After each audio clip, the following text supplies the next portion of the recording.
In this podcast episode, Ed Mylett interviews Steven Furtick, the lead pastor of Elevation Church, about his new book, Do the New You, and his personal journey with faith, struggles, and personal growth. Furtick begins by discussing the common advice of just do you and how it can be a trap, as many people settle for who they currently are instead of striving to become the best version of themselves.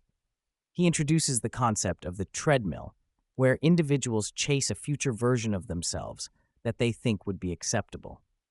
Furtick emphasizes the importance of not living cheated or chasing a version of oneself that doesn't truly exist. He believes that most people haven't fully met the version of themselves that God knows, and encourages listeners to strive to become the person that God already knows they are. He uses wordplay to highlight the idea of the new you, being the version of oneself that God is calling them to become. The conversation then shifts to the topic of accepting God's love. Furtick shares a personal anecdote about meeting Ed and bonding over vulnerabilities. He discusses the struggle of accepting God's love and how it can be correlated with the idea of chasing a future version of oneself.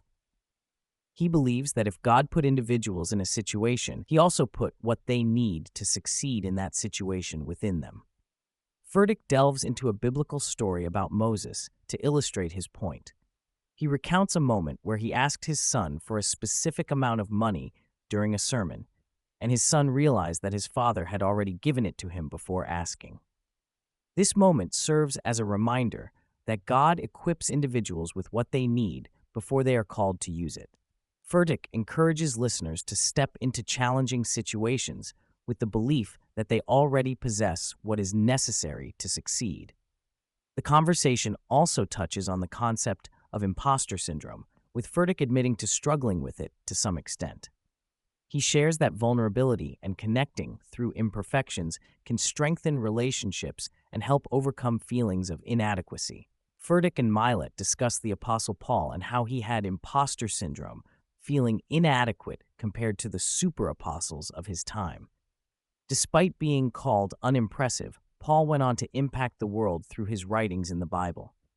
Furtick emphasizes that God can use our weaknesses and limitations for His purpose, just like He did with Paul. Furtick shares a story about his daughter, Abby, who wanted to swim across the pool underwater without coming up for air. He coached her, explaining the concept of the lizard brain as the survival part of the brain that instills fear and doubt. Abby successfully completed the challenge but remarked, "That lizard is loud," highlighting how our fears and doubts can be overpowering. Furtick relates this to how we often struggle with negative thoughts and self-doubt, but it is essential to push through and trust in God's plan. The conversation then shifts to the ups and downs of faith and the challenges faced by pastors and spiritual leaders. Furtick acknowledges that even as a pastor, he experiences moments of doubt and struggles with his faith. He shares personal experiences of feeling disconnected from God, dealing with anxiety and depression, and seeking therapy for support. He emphasizes that faith is not about being perfect, but about being available and allowing God to work through our imperfections. Furtick reflects on the importance of finding joy in the midst of challenges and pressures. He admits that he struggles with finding joy and often focuses on performance and unfinished tasks. He recognizes the need to simplify his gratitude practice and choose one action to cultivate gratitude.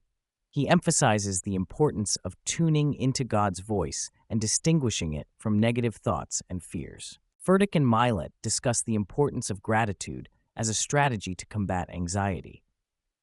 Furtick shares his practice of the Grateful Eight, where he traces the outline of his hand to symbolize God's hand on his life and lists 8 things he is grateful for. He emphasizes that a grateful heart leads to stability and encourages listeners to adopt a gratitude practice to shift their mindset from negativity to gratitude. Furtick and Mylett also discuss the transformative power of faith and the importance of accepting oneself while aspiring to grow into the person God sees them to be. Furtick shares a recent experience where he heard his own voice singing in a recording, realizing the untapped potential within himself and the possibility for further growth.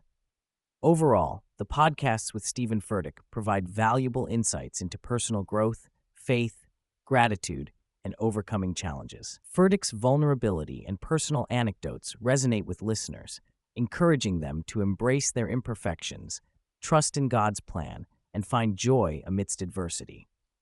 His message of accepting oneself while striving for growth and transformation serves as a source of inspiration and encouragement for those navigating their own journeys of faith and personal development.